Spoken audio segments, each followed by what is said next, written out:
A controversial jail death in Erie County. 5 years after inmate Richard Metcalf died in custody, prosecutors ruled the deputies involved will not face charges. But as 7 Eyewitness News Chief Investigator Charlie Speck tells us, despite no charges, investigators are still putting blame on the sheriff's office. What happened to Richard Metcalf 5 years ago in the Erie County Holding Center was gruesome, controversial, and his family thought a crime. Someone killed our son.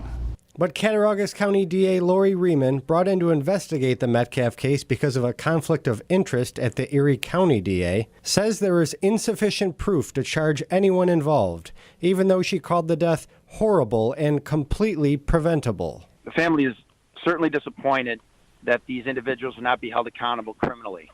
I think we're disappointed in the investigation that took place and disappointed in the ultimate decision that the district attorney made.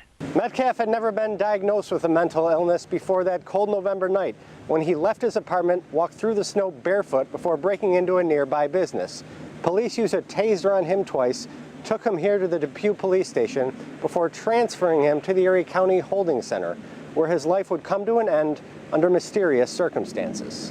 What we know is that he didn't receive any interventions from the facility relative to his mental health and the problems he was having while he was there, nor did they have the training proper for any of the deputies.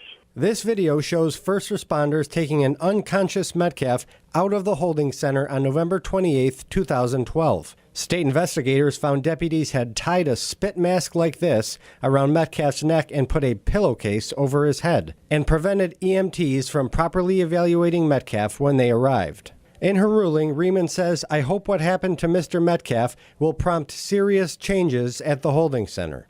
Sheriff Timothy Howard has disputed the idea that his deputies were at fault and declined to comment on the latest ruling. And while there will be no criminal charges here, the family does plan on pushing ahead with its civil suit against the county. In Lancaster, Charlie Speck, 7 Eyewitness News. That image is difficult to see.